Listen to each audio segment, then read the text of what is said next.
Bom, continuando a lista 1. Agora vamos para a questão 4. A questão 4 fala que a Associação dos Proprietários de Indústrias Metalúrgicas estão preocupados com o tempo perdido em acidentes de trabalho, cuja média nos últimos tempos tem sido na ordem de 60 horas homens por ano. Tentou-se um programa de prevenção de acidentes e, após o mesmo, tomou uma amostra de 9 indústrias e mediu-se o número de horas homens perdidas por acidente, que foi de 50 horas, com desvio de 15 horas. Você diria a nível de 1% de significância que há evidência de melhoria? Então, vamos lá. A gente já sabe que isso é um teste de hipótese. Por quê? Porque dentro dos assuntos que a gente tem, não tem como isso ser um intervalo de confiança. Porque ele não me pede um intervalo. Sempre que ele quiser um intervalo, ele vai dizer, determine um intervalo de confiança. Quando ele não pede intervalo de confiança, a gente sabe que é um teste de hipótese. Então, quando é um teste de hipótese, qual é a primeira coisa que a gente tem que fazer? Descobrir do que é esse teste de hipótese, primeiramente. Se é um teste de hipótese para média, para variância, para proporção. Bom, a gente dá para identificar que é um teste para média, porque ele já começa falando sobre a média. Ele fala que tinha muitos acidentes e a média desses acidentes aqui, cuja média. Então, a gente já sabe que é um teste de hipótese para a média. O que é que a gente tem que fazer primeiramente? Definir as nossas hipóteses. Só que antes, eu dou uma dica para vocês aqui. Sempre reúna primeiro todas as suas informações. Então, eu primeiro reúno todas as informações para depois eu definir minhas hipóteses. Porque às vezes a gente pode se confundir. Em vez de pegar a média da população, pegar a média da amostra e colocar a média da amostra na hipótese, aí já erra a questão inteira. Então, o que é que eu faço primeiro? Eu aloco todos os meus dados. Então, vamos lá. Associação de indústrias, não sei o que, cuja média nos últimos tempos tem sido na ordem de 60 horas homens. Então, como ele não falou que é a média da amostra, a gente já entende que é a média da população, que é Mi, né? Então, Mi é 60 horas homens por ano. Tentou-se um programa de prevenção de acidentes e após o mesmo tomou-se uma amostra de 9 indústrias. Então, N, que é o tamanho da amostra, são 9 indústrias. E mediu-se o número de horas perdidas, que foi de 50 horas, com desvio de 15 horas. Então, eu sei que esse 50 é x barra, que é a minha média amostral, porque ele já começou falando aqui da minha amostra. E aí, falou que a minha amostra teve 50 horas, né? Quando eles mediram lá o número de horas perdidas foi 50 horas. E o desvio de 15 horas. Então, eu sei que esse desvio é da amostra também. Sempre que ele começar a falar da amostra, tudo que vier depois é sobre a amostra. Tá se referindo à amostra. E aí, você diria ao nível de 1% de significância, então, meu alfa é 1%. Que há evidência de melhoria? Pronto. Já defini meus dados, agora eu vou definir as minhas hipóteses. Vamos lá. A minha hipótese nula vai ser que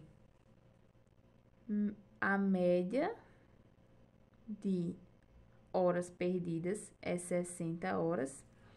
E a minha hipótese alternativa vai ser o quê? Vai ser diferente? Vai ser maior? Vai ser menor? Como é que eu sei? Eles falam que estavam perdendo muito tempo porque estava tendo muitos acidentes. Então, eles criaram um programa para que diminuísse os acidentes, né? Para que prevenisse os acidentes, e assim eles não perdiam tanto tempo. Então, o que é que esse programa quer? Que a minha média de horas perdidas aumente, diminui, ou que ela diminui e aumenta, que ela seja só diferente. O que é que ela quer? Ele quer diminuir as horas perdidas.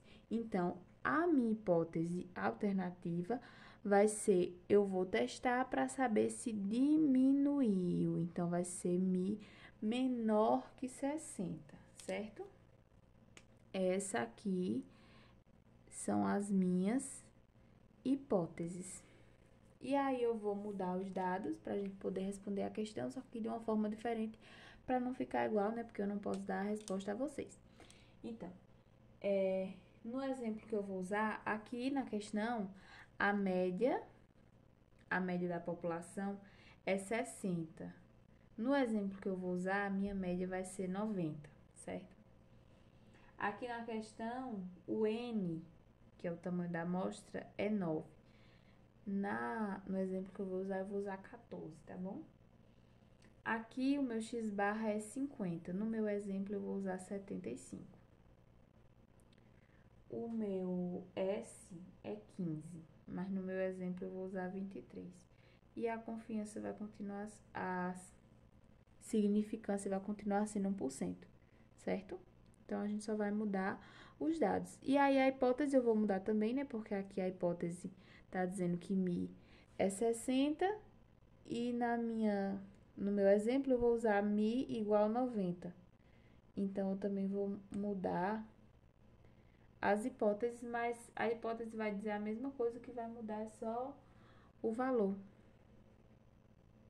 A hipótese nula vai dizer que mi é igual a 90, né? Que é o valor que eu estou usando, e mi menor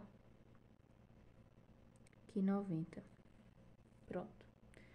Essa vai ser as hipóteses que eu vou usar, e esses vão ser os valores que eu vou usar, certo? Para não se confundir. E aí, agora eu vou descobrir não, né? Descobrir qual estatística de teste que eu vou usar. Se vai ser, como é um teste de hipótese para média, eu tenho que saber se eu vou usar Z ou se eu vou usar T, né? Distribuição normal ou distribuição T-student.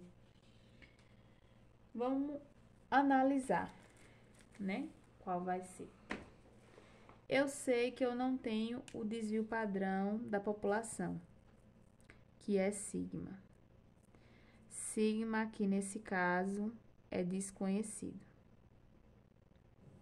certo? Porque a questão não me deu, eu não tenho sigma, então sigma é desconhecido. O que é que eu vou analisar agora? O tamanho da minha amostra. Se a minha amostra for maior do que 30, se N, que é o tamanho da minha amostra, for maior do que 30, ou se N for igual a 30, eu vou usar Z. Agora, se N for menor do que 30, eu vou usar T. Não pegou, não foi a caneta. N menor do que 30. Eu vou usar distribuição T de student. E se ele for maior ou igual a 30, eu vou usar Z. No caso da questão original, você vê que o N é bem menor do que 30. O N é 9. Então, a estatística certa a usar é T de student. E no caso do meu exemplo que eu vou usar, o meu N também é menor do que 30. O meu N é 14, quase a metade de 30. Então, a minha estatística correta a se usar é a estatística T de student. Então, a gente vai usar T de student. Qual o próximo passo? O próximo passo é a gente desenhar a distribuição e descobrir o valor que limita a área de aceitação e a área de rejeição. Então, vamos lá, desenho a minha distribuição. Para onde vai ficar o meu erro? O meu alfa vai ficar aonde? Vai ficar para os dois lados? Vai ficar para um lado só? Vai ficar para um lado só. Perceba que eu estou usando a hipótese nula, no caso esse daqui, né? De que mi é menor que 90. Então, aquela diquinha lá que eu dei da setinha, se você pegar aqui, mi menor que, e transformar em uma seta, ó, limita aqui, faça assim, a seta tá apontando para o lado esquerdo. Então, vai ser para o lado esquerdo que eu vou cortar o meu erro. Meu erro vai ficar todo para o lado esquerdo. Meu erro é 1%, então esse 1% vai ficar aqui. Certo?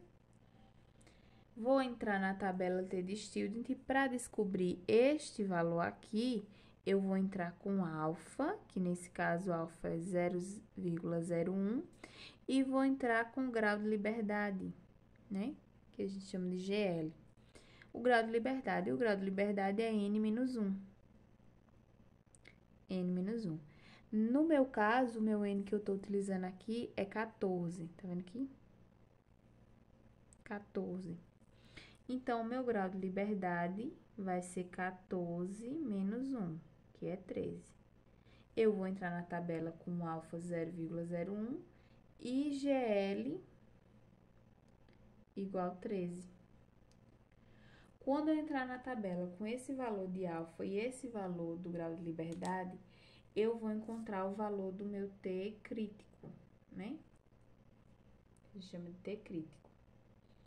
O valor que eu vou encontrar vai ser 2,650 quando eu entrar na tabela com esse alfa e esse grau de liberdade. Como ele está do lado esquerdo, ele fica negativo, então vai ser menos 2,650. Pronto. Qual o próximo passo? Pegar a minha estatística de teste e ver onde é que o meu T se encontra. Vou testar e vou ver se a minha estatística de teste vai cair na área de rejeição ou de aceitação. Bom, quando eu pegar a minha estatística de teste é T igual x barra menos mi sobre S sobre raiz de N. Certo? T vai ser igual a x barra, que é aqui eu tô usando aqui, x barra. Aqui eu tô usando 75, então vai ser 75 menos mi, que aqui eu tô usando 90. Então, vai ser 75 menos 90 sobre S, que aqui eu tô usando 23. Então, sobre 23 sobre raiz de N. O meu N aqui é 14. A raiz de 14 é 3,74. Aí, eu já boto logo a raiz direto. Já tiro logo a raiz e coloco logo a raiz certa. E aí, 75 menos 90 vai dar menos 15. 23 dividido por 3,74 vai dar 6,149. Quando eu dividir menos 15 por 6,149, vai dar menos 2,439. Quando eu for analisar onde esse valor aqui se encontra na minha distribuição, ele vai se encontrar aqui, mais ou menos. Então, ele vai se encontrar na minha área de rejeição. Perceba que menos 2,439, ele está mais perto do zero do que menos 2,650. Ele é um número maior, né? Porque como eles são negativos, quanto menor o número negativo, mais perto do zero ele está. E aí, ele se encontra aqui. Então, ele tá na minha área de aceitação. Então, eu vou colocar aqui. Aceita-se H0 com 1% de significância. Não vou escrever tudo. 1% de significância. E que conclusão eu tiro disso? Logo... E aí, o que é que o H0 fala? O H0 fala que a minha média é igual a 90. Se eu rejeitasse H0, queria dizer que eu aceitei a hipótese nula. E a hipótese nula fala que a minha média é menor do que 90. Fala que o programa de prevenção de acidentes ajudou a diminuir o número de horas perdidas. E aí, como eu aceitei H0, que fala que mi é igual a 90, quer dizer que o programa não diminuiu as horas, não teve melhoria. Então, eu aceitei H0 com 1% de significância, logo, não houve melhoria. Não. Ele pergunta se há evidência de melhoria, né? Então, não há evidência de melhoria.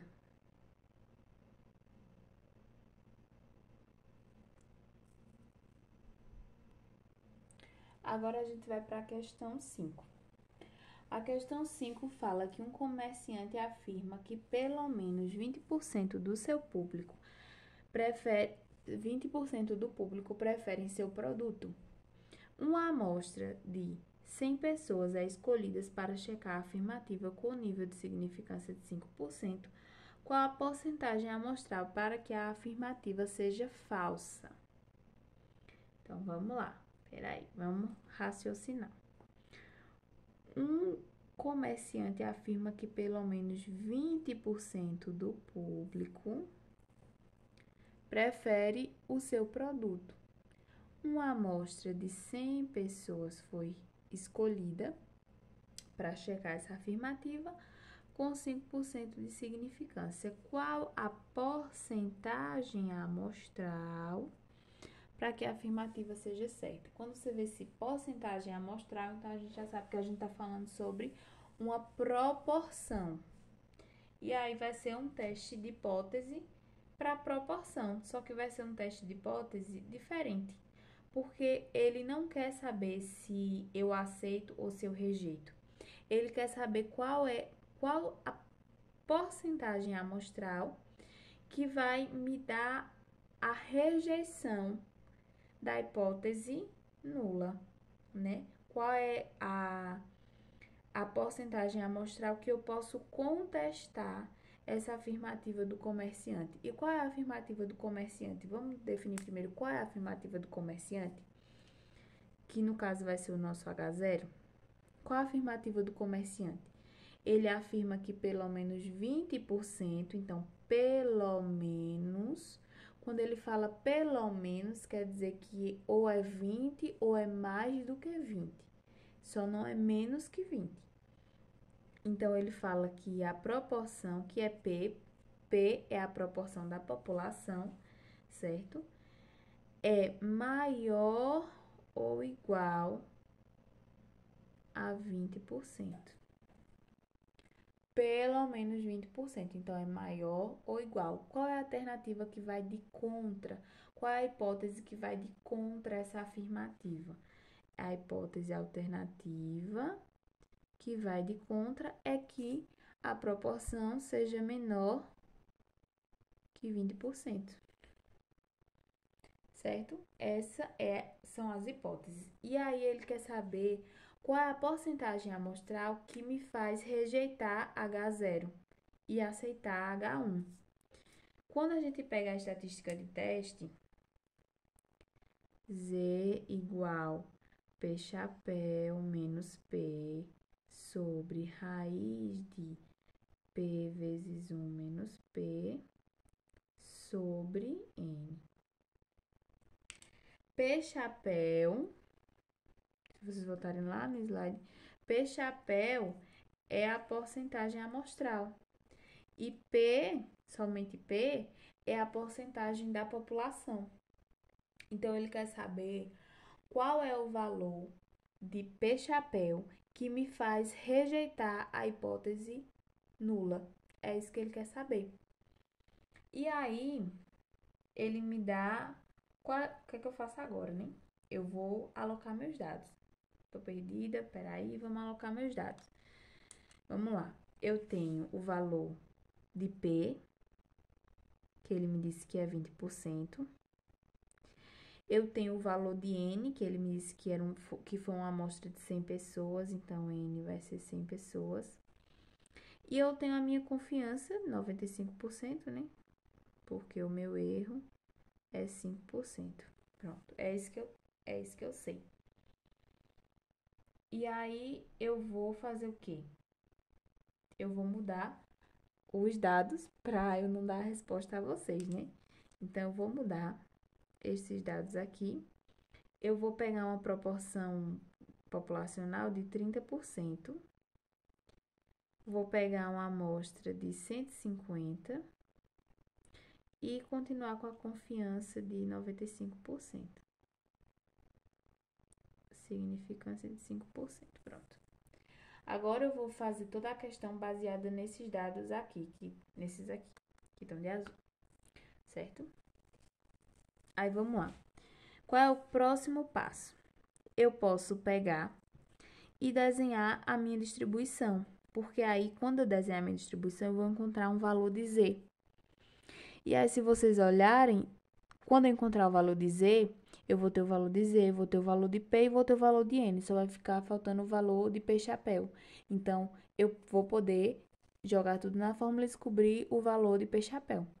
Então, vamos lá desenhar a distribuição. Então, eu vou aqui, lembrando que sempre que falar de proporção, a gente sempre vai usar a distribuição Z, a distribuição normal, porque quando a gente fala de proporção, a gente sempre fala sobre uma amostra muito grande, sempre muito maior do que 30. Então, como quando é maior do que 30 eu uso Z, então eu vou sempre usar Z. Aí eu desenho a minha distribuição. Eu tenho um erro de 5%. Para onde que vai ficar cortado o meu erro? Deixa eu mudar logo as hipóteses aqui, porque essa é a hipótese da questão original. A hipótese que eu vou usar, como eu mudei a proporção para 30%, a minha hipótese nula vai ser P maior que ou igual a 30% e H1 P menor que 30%. Só vai mudar o valor mesmo. A hipótese vai ser a mesma, só muda o valor.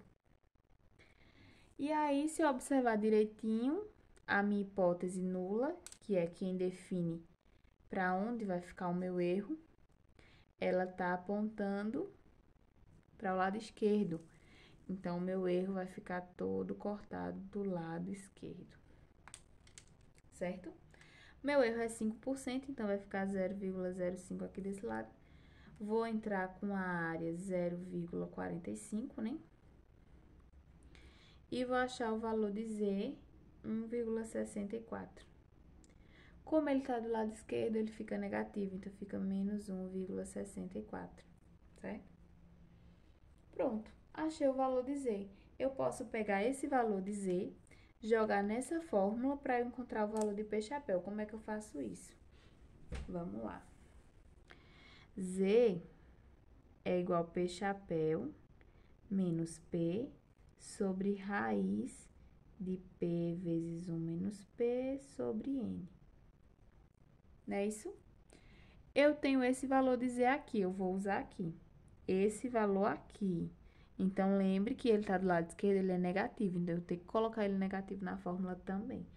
Vai ser menos 1,64 igual a P-chapéu, que é quem eu quero descobrir, menos P.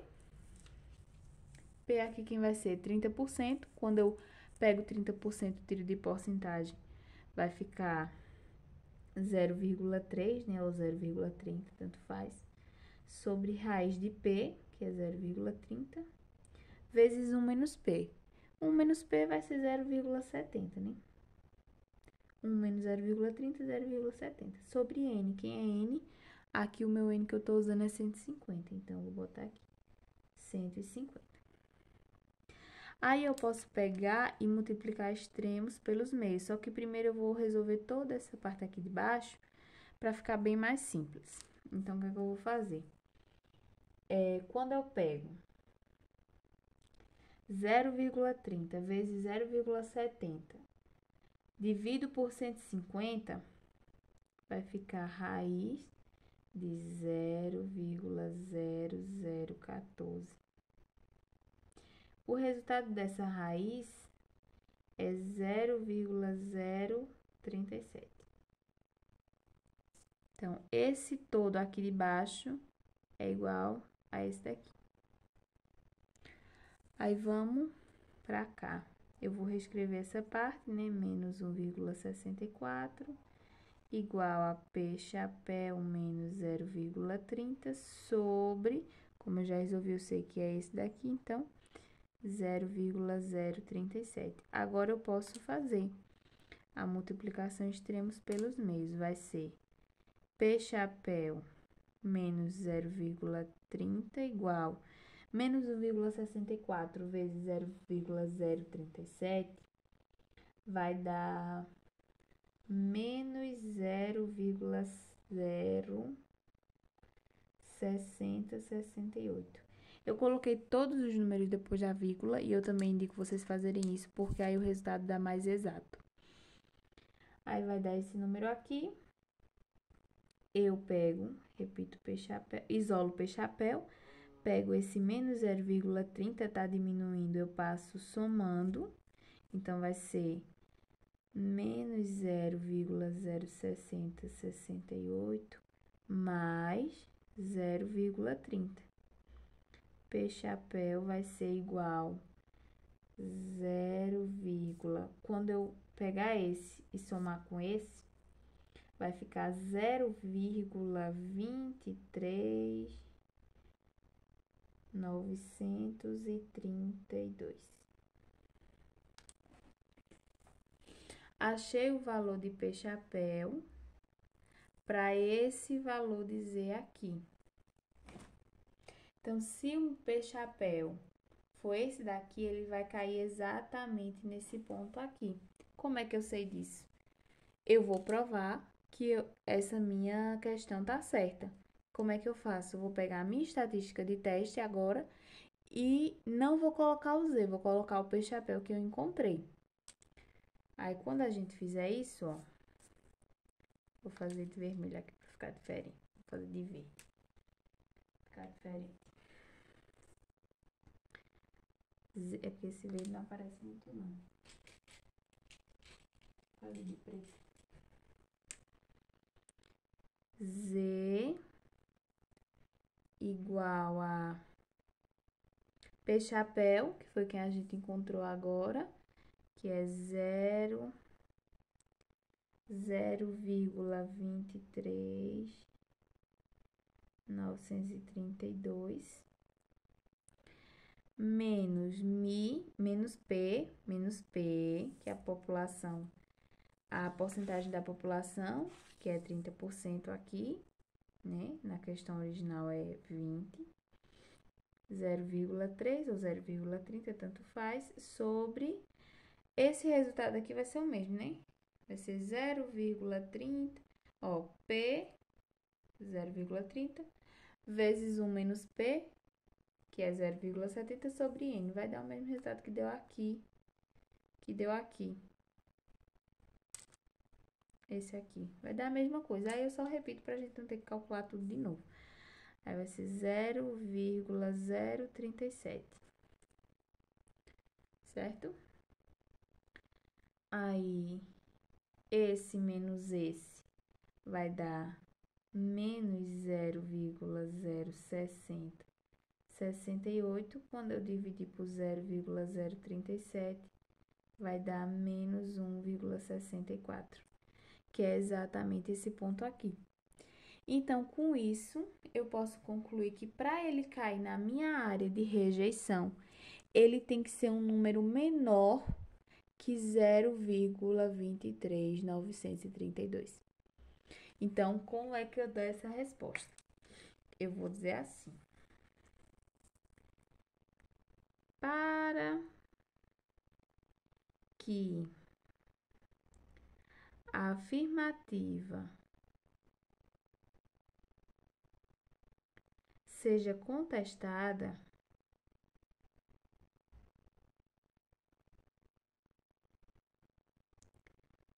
P-chapéu tem que assumir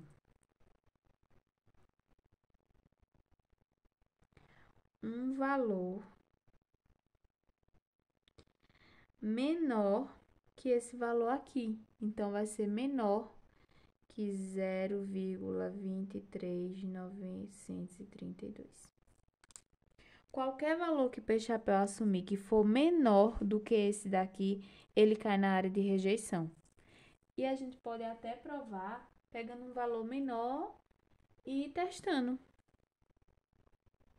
E aí, se vocês quiserem, na questão de vocês pegar qualquer valor que seja menor do que o valor que vocês encontraram e comprovar que vocês estão certos, que qualquer valor que você pegar que for menor do que o número de P-chapéu que você encontrou, vai cair na área de rejeição, aí você prova. Eu não vou provar aqui, mas qualquer valor que vocês pegarem aí, usando esse exemplo que eu dei, que for menor do que 0,23932, vai cair na área de rejeição. Se você pegar um valor maior, vai cair na área de aceitação, mas se você pegar qualquer valor que seja menor do que esse, vai cair na área de rejeição.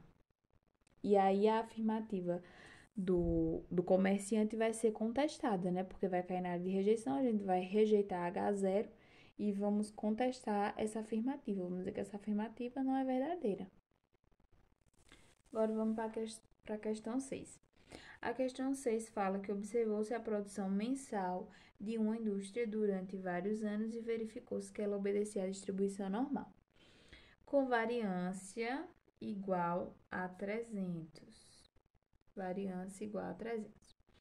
Foi adotada, então, uma nova técnica de produção e, durante um período de 24 meses, observou-se a produção mensal. Após esse período, constatou-se que a média foi de 10.000 e a variância de 400. Há motivos para se acreditar que houve alteração na variância a nível de 10%. Esses 10% é de significância. Ele quer saber se houve alteração na variância. Então, a gente já entende que é um teste de hipótese para a variância. Então, vamos definir nossas hipóteses. H0 vai dizer que a variância é igual a 300, como aqui no começo está dizendo, variância igual a 300. E ele quer saber se houve alteração, mas ele não fala se é para mais ou se é para menos. Então, a gente já entende que é diferente de 300, certo? Nessa questão, a variância populacional é igual a 300. O N, que foi como eles pegaram, o que eles pegaram como amostra foram os 24 meses que ficaram observando. Então, o N foram os 24 meses. A média da amostra encontrada foi 10.000. E a variância da amostra encontrada foi 400. E alfa, 10%. Aí eu vou mudar os valores para a gente poder responder. Eu vou usar a variância populacional igual a 450. O meu N eu vou considerar 30. X barra eu vou considerar 15.000. S ao quadrado eu vou considerar 600. E o meu sigma eu vou deixar 10% também, certo? E aí a minha hipótese eu vou mudar só os valores, mas o sentido vai ser o mesmo. 300 não, 450, né? 450 e H1, a variância diferente de 450. Aí pronto. Aí agora eu vou fazer o quê? Desenhar a minha distribuição. Eu sei que como ele está falando sobre variância, a minha distribuição usada é aqui quadrado. Então, é aquela distribuição onde a gente já parte do zero e só tem números positivos. Então, a gente parte do zero e ela é assim. Um pouco diferente. Como a minha hipótese alternativa, ela fala sobre a variância ser diferente, então eu vou ter o meu erro cortado para os dois lados. Como o meu erro é 10%, eu vou ter 5% para um lado e 5% para o outro lado. Então, aqui eu vou ter 0,05 e aqui também eu vou ter 0,05 aqui, cortado. E aí, para entrar na tabela e descobrir quais os valores dessa limitação, que é que limita rejeição e aceitação, eu vou entrar com a área à esquerda e a área à direita, né? Porque aqui eu tenho aqui quadrado L e aqui eu tenho aqui quadrado R. À direita e à esquerda. A área que eu vou encontrar aqui, quadrado L, vai ser 0,05. Mas a área que eu vou encontrar aqui, quadrado R, vai ser 0,95, porque vai ser do zero até chegar aqui, certo? Bom, vou entrar na tabela com a minha área e o meu grau de liberdade. Aqui, como eu usei n igual a 30, o meu grau de liberdade vai ser 29, porque é n menos 1, então 30 menos 1, 29. Quando eu entrar na tabela com esse grau de liberdade e a área 0,05, eu vou encontrar 17,708. E quando eu entrar com esse grau de liberdade e a área 0,95, eu vou encontrar 42,557. Essa vai ser a área que limita aqui, 17,708. E aqui 42,557. Essa vai ser a área que limita a rejeição e aceitação. Pronto. Tendo em vista isso, eu vou agora só fazer a minha estatística de teste e ver se ela cai na área de rejeição ou de aceitação. Então, eu vou pegar aqui a minha fórmula, que quadrado é igual a n menos 1 vezes s ao quadrado sobre sigma ao quadrado. Que quadrado é igual a n menos 1, aqui a gente já sabe que é 29, né? Nosso grau de liberdade. Vezes s ao quadrado, que aqui eu estou usando 600, vezes 600 sobre sigma ao quadrado, que aqui eu estou usando 450, sobre 450. Que quadrado vai ser igual a 29 vezes 600, vai dar 17.400. Sobre 450, que vai dar 38,667. Quando eu pegar esse valor aqui e for observar onde é que ele está na minha distribuição, ele vai estar mais ou menos aqui. Então, ele vai cair na minha área de aceitação. Quando eu aceito H0, então eu digo que a minha variância é igual a 450, então não houve alteração. Então, aceita-se H0, aí você coloca com 10% de significância, logo não há motivos para acreditar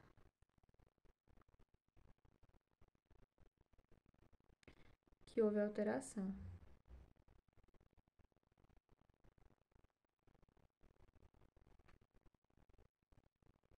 Pronto. Agora vamos para a sétima e última questão.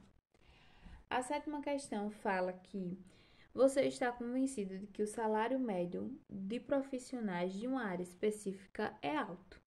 Porém, você acredita que haja alta variabilidade entre eles, superior à média nacional. Então, superior à média nacional, que a variabilidade é de 256. Quando ele fala superior, haja variabilidade, não sei o que, a gente já sabe que é teste de hipótese para a variância, porque ele falou sobre variabilidade. Então, é um teste de hipótese para a variância. Aí a letra A diz: qual a hipótese alternativa que você utilizaria para verificar essa afirmação? Se ele acha que há uma variabilidade superior à média nacional, então a nossa hipótese alternativa vai dizer que H1, né? Nossa hipótese alternativa vai dizer que a variabilidade é maior que a variabilidade da média nacional, que nesse caso aqui é 256. Só que eu vou mudar para a gente não fazer igual. A variabilidade aqui está 256, eu vou usar a variabilidade 128. Vou considerar que a variabilidade nacional é 128, mas a questão considera que é 256. Então, se ele fala que você está acreditando que haja alta variabilidade entre eles superior à variabilidade média nacional, então você considera que a variabilidade é maior do que a média nacional. No caso da média nacional, eu estou considerando 128, então minha hipótese alternativa vai ser variância maior que 128. Logo, a minha hipótese nula vai falar que a variância é igual à média nacional, certo? Mas aí você coloca a hipótese alternativa, né? Mas a questão está pedindo, você coloca a hipótese nula, mas a questão está pedindo a hipótese alternativa. Mas para eu ter uma hipótese alternativa, eu tenho que ter uma hipótese nula, né? Obviamente. E aí a questão B, a letra B, fala assim: se os salários possuem distribuição normal, qual a estatística adequada a esse teste? Não se apeguem a esse negócio, distribuição normal, então é Z, não tem nada a ver. Isso aí só fala como os dados se comportam. Os dados se comportam como o normal.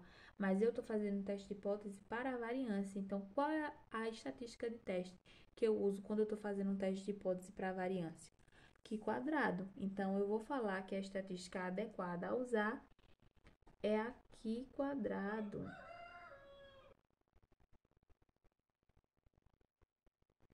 E vou colocar a estatística aqui, né? Q quadrado igual a n menos 1 vezes s ao quadrado sobre sigma ao quadrado. Pronto. Agora a letra C. Qual a região crítica apropriada se alfa é igual a 0,025 e n é igual a 31? Primeiro, eu preciso desenhar a minha distribuição, né?